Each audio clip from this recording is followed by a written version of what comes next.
Soy una mujer de 68 años, pero mi cuerpo todavía responde con una vitalidad que no puedo ignorar. Y él es Samuel, el hijo de mi sobrina, con 17 años. Es joven, está en plena exploración de la vida, y yo, con mis experiencias, soy una tentación que nunca previó. ¿Qué ocurre cuando un deseo inconfesable se transforma en una obsesión que socava los cimientos de nuestra familia? La frontera entre lo correcto y lo incorrecto se desvanece. Descubre los detalles impactantes al final de esta confesión. Me llamo Amara, y a mis 68 años pensaba haber visto todo lo que la vida tenía para mostrarme. Quedé viuda hace 7 años cuando mi compañero, Ignacio, murió en un accidente en las montañas. Desde entonces, me he dedicado a mi familia. 2 hijas, 4 nietos, y uno de ellos, el hijo de mi sobrina, que se ha convertido en una parte especial de mi vida. Su nombre es Samuel, y es la fuente de mi más grande y vergonzoso secreto. Samuel, de tan solo 17 años, es el hijo de Clara, mi sobrina, quien falleció trágicamente durante un viaje al extranjero. Tras su muerte, asumí la responsabilidad de su cuidado. Lo he visto crecer en mi hogar, transformándose en un joven excepcionalmente dotado y bondadoso. Con su altura imponente, unos ojos color miel que siempre me han cautivado, y una sonrisa que podría iluminar el día más sombrío, Samuel se convirtió en el orgullo de todos, pero de manera especial, en el mío. A pesar de que nunca lo reconocí en voz alta. Todo cambió cuando cumplió 17 años. Había completado la secundaria con honores y comenzaba a vislumbrar su camino en el mundo. Su transformación ante mis ojos fue gradual. Pero un día, algo se activó en mi interior, algo que nunca debió haber despertado. Ocurrió una noche de otoño mientras preparaba la cena. Lo encontré en la biblioteca, disfrutando de la lectura a la luz de la chimenea. Por primera vez, lo vi no como al niño que había ayudado a criar, sino como el joven hombre que estaba por convertirse. Me quedé inmóvil en el umbral de la puerta, sintiendo que algo prohibido estaba naciendo dentro de mí. «Tía Amara», me dijo con una sonrisa, utilizando esa expresión de cariño que ahora me hacía sentir una punzada de culpa. «¿Necesitas ayuda con algo?» Su voz había cambiado, haciéndose más profunda y resonante, más masculina. Me acerqué a la biblioteca, esforzándome por actuar con naturalidad, pero mis manos temblaban mientras acomodaba los libros. «Gracias, Samuel», respondí, procurando evitar su mirada. Se acercó para ayudarme con una pila de papeles, y sus dedos rozaron los míos. Una descarga eléctrica recorrió mi cuerpo. Retrocedí bruscamente, haciendo caer un portarretrato. «¿Estás bien?», Drenia preguntó acercándose más. Su genuina preocupación solo incrementaba mi confusión.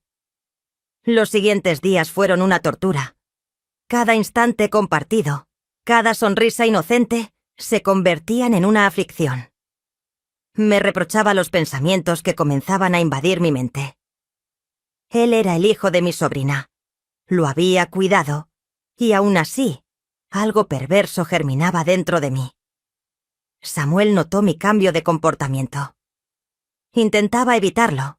Me encerraba en mi habitación con cualquier excusa, pero vivir bajo el mismo techo hacía imposible mantener la distancia. Una noche, mientras todos dormían, me descubrió llorando en el jardín, sentada en un viejo banco junto al estanque. «¿Qué te pasa, tía Amara?», se sentó a mi lado, bajo el cerezo que tanto amaba Clara. «¿He hecho algo malo?». Su cercanía me abrumaba. El aroma de su loción se mezclaba con su olor natural, provocando que mi cabeza diera vueltas. «No has hecho nada malo», le respondí. «El problema soy yo». «¿Por qué dices eso?». Su mano encontró la mía en la oscuridad, y esta vez no la aparté. «Porque estoy sintiendo cosas que no debería sentir», confesé, las palabras escapando de mi boca antes de poder detenerlas. El silencio que siguió fue ensordecedor, Su mano permanecía sobre la mía cuando finalmente habló. Su voz apenas era un murmullo. Yo también lo siento. Estas 4 palabras cambiaron todo. Nos quedamos en silencio, mirándonos bajo la tenue luz de la luna. Era como si el tiempo se hubiera detenido, como si el aire a nuestro alrededor se llenara de una energía inexplicable. Antes de que pudiera reaccionar, se acercó a mí. Su proximidad me paralizó, impidiéndome pensar con claridad. Lo siguiente fue un acto que quebrantó cualquier barrera que pudiera existir.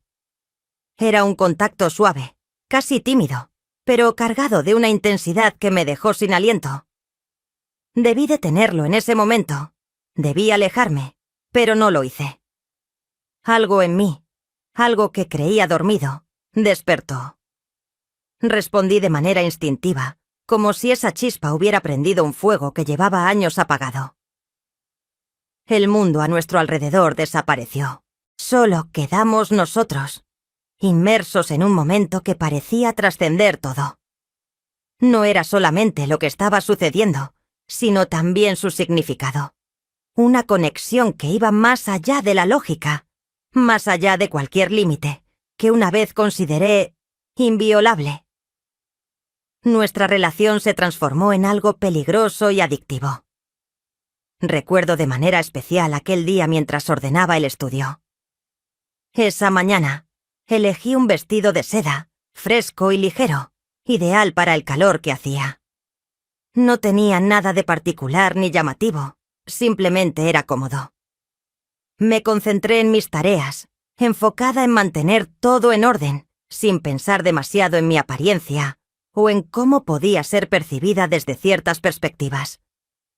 En un momento, mientras buscaba un documento en el estante más bajo, me agaché para alcanzarlo. Permanecí en esa posición durante unos segundos, absorta en mi labor, sin percatarme de lo que sucedía a mi alrededor. La casa estaba en silencio, y olvidé que Samuel solía regresar de su clase de música a esa hora. El sonido de sus pasos silenciosos rompió la quietud. Levanté la mirada y lo vi ahí, parado en el umbral de la puerta. Había algo en su expresión que me desconcertó. Su mirada ya no era la misma de antes.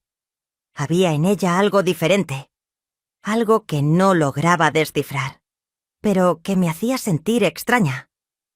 Samuel, que siempre había sido tan despreocupado, parecía ahora una persona completamente distinta. Su postura era más firme, su presencia más imponente.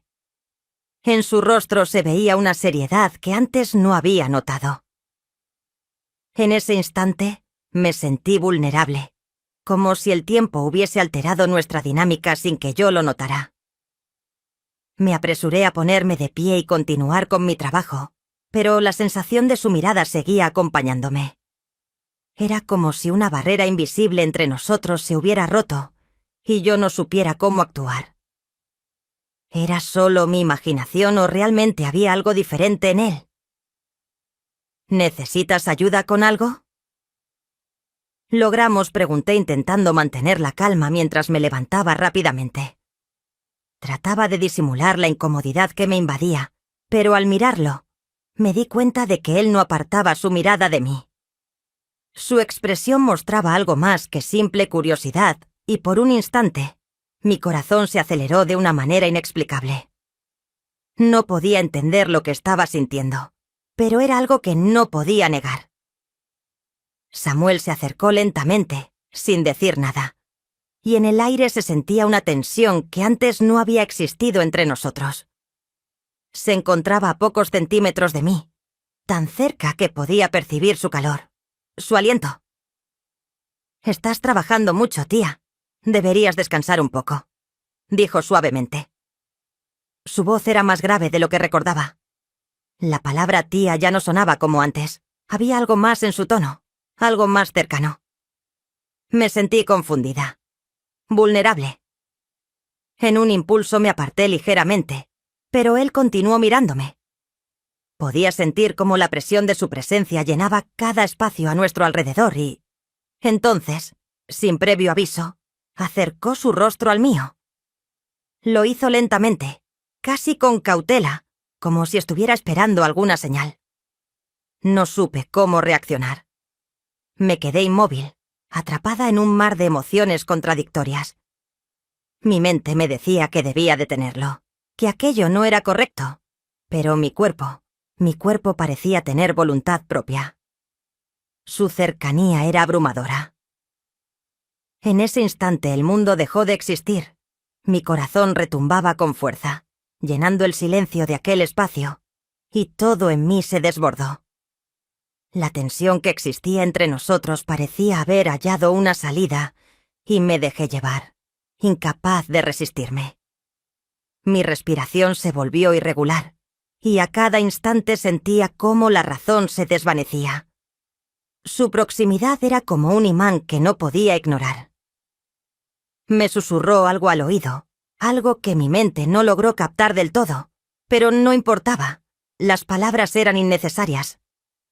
Lo que habíamos ocultado durante tanto tiempo ahora era evidente.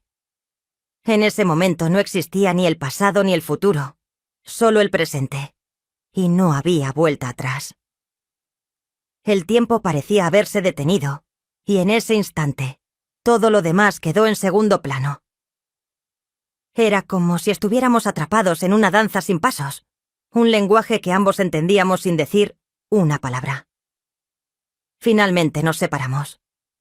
Ninguno de los dos habló. El silencio inundó la habitación, pesado pero a la vez lleno de entendimiento. Yo sabía lo que acababa de ocurrir, pero no estaba preparada para enfrentarlo. La confusión me envolvía y no sabía si quería hallar respuestas o si deseaba olvidarlo todo. Samuel se alejó lentamente, sin mirarme de frente, pero sabía que no podía dejar de pensar en lo que había pasado. Yo tampoco podría olvidarlo tan fácilmente. Desde ese día, mi vida cambió. Los encuentros clandestinos en la noche, las caricias robadas cuando nadie miraba, las miradas cargadas de deseo durante las cenas familiares. Cada momento era un dulce tormento, una lucha constante entre el deseo y la culpa. Mi hija menor, Sofía, fue la primera en notar que algo había cambiado. «Mamá, ¿no crees que Samuel está muy apegado a ti últimamente?», Drenia preguntó un día. La paranoia comenzó a consumirlos. Cada ruido en la noche, cada mirada sospechosa, cada comentario inocente, se transformaba en una amenaza latente. Samuel ya no era solo el niño que había cuidado, ahora era un hombre que también había caído en ese abismo del que no hay salida. Las reuniones familiares se volvían cada vez más tensas. Cada vez que nuestras miradas se cruzaban, la electricidad en el aire era palpable, y a veces podía sentir la mirada de mis hijas, que ya empezaban a sospechar que algo no estaba bien, aunque no sabían qué era. La situación se volvió insostenible durante la celebración de mi cumpleaños. Toda la familia estaba reunida, como cada año, pero en esta ocasión, el ambiente estaba cargado de una tensión latente. El olor del pastel y las flores no lograba disipar la pesadez que nos rodeaba. Todos intentaban mantener las apariencias, como si el simple hecho de sonreír pudiera hacer desaparecer lo que se cernía sobre nosotros. Samuel me ayudaba en la cocina, como siempre lo hacía, mientras el resto de la familia charlaba en la sala.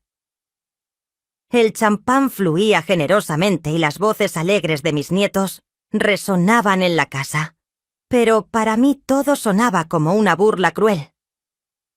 Mi cumpleaños, una fecha de alegría, se había convertido en un recordatorio de lo que habíamos hecho y de lo que habíamos perdido.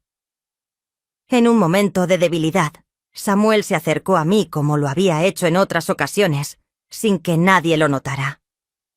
No fue algo casual, sino algo lleno de urgencia, una necesidad que parecía tener vida propia. De repente, el estruendo de una copa que se hizo añicos contra el suelo hizo que mi corazón se detuviera. Isabel, mi nieta de 14 años, estaba en la puerta, observando la escena con los ojos desorbitados. Un grito ahogado escapó de su garganta, y el caos estalló en la cocina. Mis hijas irrumpieron como una tormenta, con sus rostros llenos de incredulidad y dolor. La decepción era palpable. El golpe fue más fuerte que cualquier palabra que pudieran haberme dicho. Samuel intentó defenderme, tratar de protegerme, pero era inútil. Ya no había manera de salvar lo que habíamos hecho. La noche terminó con Samuel siendo enviado a vivir con una tía abuela en una ciudad lejana. No me permitieron despedirme. Y aunque traté de explicarme, de pedir perdón, las palabras se quedaron atascadas en mi garganta. Nadie quería escucharme. Yo era la culpable. Los meses siguientes fueron un infierno. La soledad se convirtió en mi única compañera. Mis hijas apenas me dirigían la palabra. Mis nietos me evitaban. Y los vecinos me miraban con desprecio. A veces veía cómo las familias se reunían en los parques, cómo los niños jugaban con sus abuelos, y me preguntaba si alguna vez volvería a ser la mujer que había sido antes. La madre, la abuela, la amiga. Me convertí en una sombra que vagaba por los rincones de la casa, tratando de evitar las miradas acusadoras de aquellos que alguna vez me habían querido. Mis hijas ya no confiaban en mí, y yo no sabía cómo reparar lo que había destruido. Todo lo que quedaba era el eco de lo que alguna vez fui. Samuel me escribió varias cartas, correos electrónicos, mensajes de números desconocidos. Cada una de sus palabras era como una daga clavada en mi pecho, un recordatorio de lo que habíamos perdido. Nunca respondí. Sabía que no tenía derecho a hacerlo. Cada vez que sus palabras llegaban a mis manos, las leía una y otra vez, sintiendo cómo me hundía más en el abismo del que no podía salir. Fue su última carta la que me hizo comprender la magnitud de lo que habíamos hecho. En ella, me pedía perdón por lo sucedido, pero también entendía que lo nuestro no debió haber ocurrido, por el bien de ambos. «Por el bien de todos», escribió. Su comprensión me destrozó, porque no había nada más que pudiera hacer, nada que pudiera remediar lo que había pasado. Samuel estaba bien, me dijeron. Había terminado sus estudios, había conocido a una joven de su edad y estaba construyendo una nueva vida. Aunque sabía que lo que habíamos compartido nunca podría ser, no podía evitar preguntarme si en algún rincón de su alma él también pensaba en lo que habíamos sido. ¿Lo habría olvidado? ¿O acaso las sombras de lo que habíamos hecho seguían persiguiéndole? Sé que el amor no tiene límites, pero también sé que puede cegarnos. Puede hacernos cruzar fronteras que jamás deberíamos haber traspasado. Hay amores que nacen de la necesidad, del deseo reprimido, de la soledad, pero también hay amores que nos destruyen. Los míos me destrozaron, y no sé si algún día podré encontrar la paz en mi corazón. Guardo la esperanza de que algún día, si el destino lo permite, pueda volver a mirar a mis hijas con la misma confianza que tenía antes, ver a mis nietos jugar sin sentirme como una extraña. Pero en mi interior, sé que hay cicatrices que jamás sanarán, y que algunas heridas, por más que intentes curarlas, siempre dejarán una marca. A veces, en la tranquilidad de la noche, mientras miro el jardín desde mi ventana, me pregunto si Samuel habrá podido olvidar, si mis hijas volverán a mirarme con el mismo respeto de antes. Pero, sobre todo, me pregunto si algún día podré perdonarme a mí misma, si alguna vez tendré la fuerza para enfrentar a mis propios demonios y liberarme de las sombras que me persiguen. Sé que lo que hicimos fue un pecado que no se puede borrar, que no puede ser justificado ni olvidado. Pero también sé que, aunque la culpa me consuma, no puedo dejar de amarlo. Y tal vez este sea mi mayor pecado.